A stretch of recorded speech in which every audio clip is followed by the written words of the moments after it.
Welcome to The Explainer. All right, we're going to talk about a word today. A word you have definitely seen in some pretty scary headlines, Sharia. But what is it really? We're going to get behind all the sensationalism and look at the real story. And let's just cut right to the chase with this question. When you see that scary headline, who is actually cashing in on the fear? You know, if you follow the money, you usually find the truth. So, let's dive in. But before we can even get into who's profiting, we all have to be on the same page. What is Sharia anyway? Because I'm telling you, it's almost certainly not what the headlines make it out to be. So the word itself, Sharia, literally translates to the path.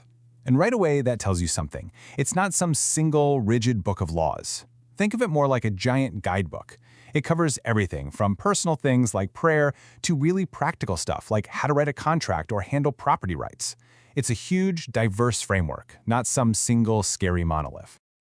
Okay, so if it's this big, complex idea, then why all the fear-mongering? What's really going on there? Well, this is where it gets interesting.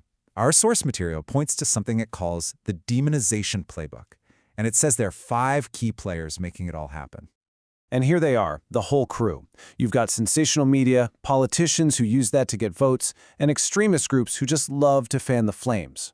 Then, kind of behind the scenes, you have think tanks funding doubt and, the real kicker, social media algorithms pushing the most divisive stuff right to the top of your feed. It's a whole ecosystem. Let's unpack how it works piece by piece. A lot of the time, it all kicks off with the media. And check this out. A study found that headlines with the word Sharia in them are 2.5 times more likely to be negative. And why is that? It's pretty simple, really. Fear sells. Outrage gets clicks, and in today's world, clicks are currency. And once that spark is lit, it creates this crazy, vicious feedback loop. The media shouts danger, politicians grab onto that fear to energize their voters, and that gives extremist narratives, on all sides, by the way, a huge platform. Then what happens? The media reports on that. And the whole cycle just keeps spinning, getting bigger and louder. Now let's talk about the players you don't always see. First, you've got these well-funded think tanks, right? And they're churning out reports designed to make Sharia sound like a threat. And then you've got the algorithms, social media. Our source calls them the silent partner in this whole thing, and honestly, that's a perfect way to put it. And this isn't just a theory. The data is right here. Videos with those scary, polarizing titles, they get a 30% higher watch time on places like YouTube. Think about that. The algorithm doesn't have an opinion on Sharia. It just has an opinion on what keeps you watching. And what keeps us all watching? Outrage. It's a powerful, powerful driver for engagement. Okay, so while that whole political firestorm is happening over here, something completely different and, frankly, massive is going on over there. And it's not about conflict. It's about commerce. We're talking about a multi-trillion-dollar story. Yep, $2 trillion. That's the estimated size of the global Islamic finance market right now. And this is not some small niche thing. It is a massive global economic engine. And guess what? It runs on the very principles of Sharia we've been talking about. And it's not just finance. These principles are shaking things up and transforming at least 5 huge global industries. We're seeing tons of innovation here. This is where those abstract principles meet modern, real-world practice. Just take a look at this. In finance, there's a principle banning riba, that's charging interest. That's led to completely new business models based on sharing profits and losses. Pretty cool, right? In insurance, a rule against major uncertainty, harar, led to this mutual aid system called takaful. And you see the same kind of thing happening everywhere, in food with halal standards, in entertainment, and even in cosmetics.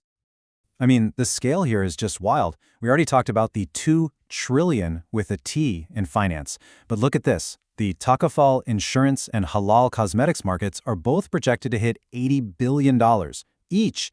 So you've got this massive economic reality happening completely separate from all the political noise. So clearly that whole demonization playbook we looked at is, well, it's not the full picture, not even close. And thankfully, there are a lot of people out there actively pushing back with a more balanced story. And this pushback is coming from all over the place. You've got scholars who are digging deep and showing just how diverse and full of debate Islamic legal thought really is. You've got activists on the ground, in communities, demystifying the parts that are just about, normal civil stuff like contracts. And even the courts are stepping in, consistently rejecting this simplistic, scary version of Sharia. So what does this all leave us with? The real story here, the big takeaway, It isn't just about one legal tradition. It's about the world we live in now, the information we all consume. When everything, from headlines to algorithms, is built to reward outrage, what do we do? Maybe the most powerful thing we can do is to actually look for the nuance. So I'll leave you with this question. In a world that runs on outrage, is nuance our new superpower?